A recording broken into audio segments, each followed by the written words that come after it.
I want to go now to Lenore Lukasik-Foss. She's joining us from Hamilton, Ontario. She is an advocate for sexual assault victims. Lenore, I should also mention that you are the head of the Ontario Coalition of Rape Crisis Centres and the director of the Sexual Assault Centre of Hamilton. Lenore, thank you for being with us. Your reaction to this judgment? I'm sad, but I'm not surprised, to be quite frank. I think most of us saw this coming when the trial was happening in February. And you saw it coming because? Because we know that the system is not, we know that the system is deeply flawed for dealing with sexual violence, particularly in cases that are historical and also when the complainant, when the victims are known to the accused person. So we know that this was a really difficult process, and we expected that this would be the likely outcome. All right, if you don't mind, Lenore, I've got defense lawyer Boris Batinsky with me, and we have been talking about your very point all morning, and I'd like you to address this, Boris, if you will, with Lenore. In the whole issue of this system, is it flawed in dealing with sexual assault cases? Well, where are the flaws?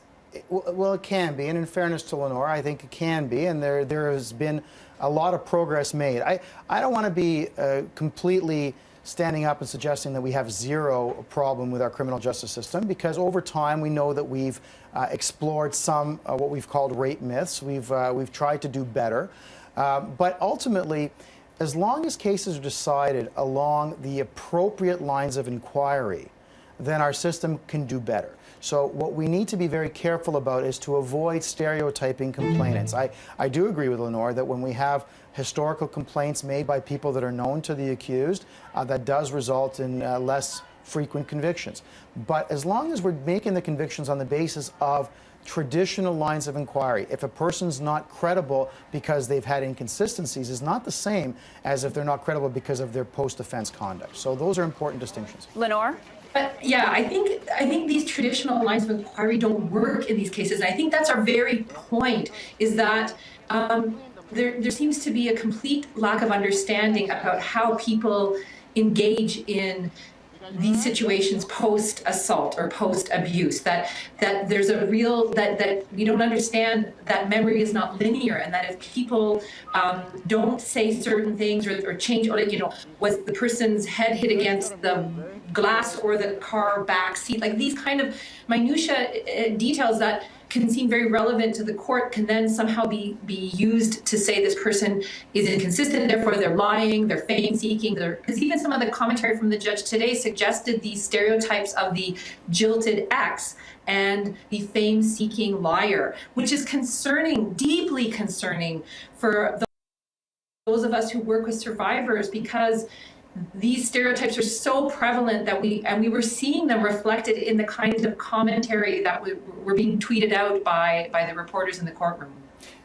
Yeah, I didn't quite read the comments of the judge the same way. I do agree that those would all be improper reasons to reject evidence. I don't believe that we should stereotype victims, but at the same time, we do know from studies out there that somewhere between 5 and 10% of sexual assault complainants are actually false. And so because we do have a phenomenon of known, proven after the fact, false complaints, when you have criminal consequences at stake, we have to be very careful about allowing cross-examination to take place to expose us without crossing into impermissible territory. And I found today... I have to interrupt there. I'm sorry, because there is no more false reporting in sexual violence than any other crime in Canada. I agree with that.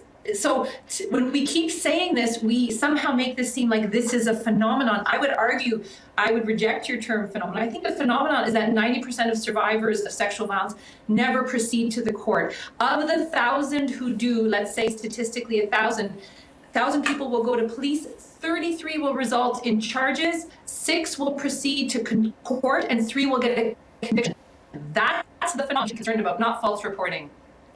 Lenore, I do want to ask you a question about people coming forward.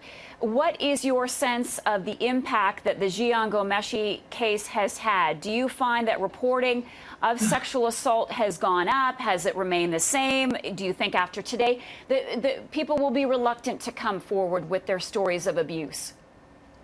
I think that we're going to have to take a little bit of a longer lens to see how this shakes down, I think, in terms of reporting. I would imagine that this will have a chilling effect in terms of the survivors coming forward because of the kinds of things, in terms of when the judge made his decision, the kinds of examples that were used, the way that I don't know if I heard or saw, unless I've missed things, any commentary on Mr. Ghomeshi's behaviors, whether they were consensual or not. It was all on the victim's behaviors, because the idea is that they lacked credibility, and that's why, and the bar of reasonable, beyond reasonable doubt is very high. So I think we're going to see survivors.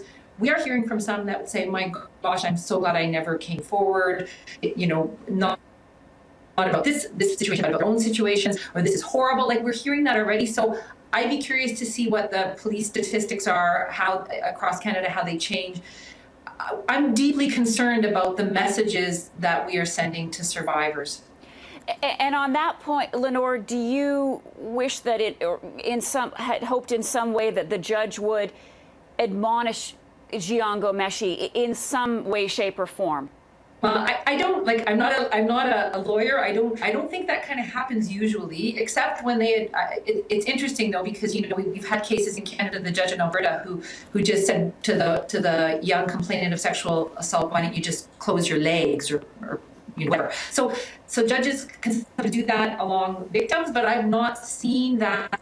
Yes, it would have been lovely that we could have had more people saying, hey, or the judge saying, I am questioning. We didn't hear from him, and I'm questioning behavior, but that's not how it works. Okay.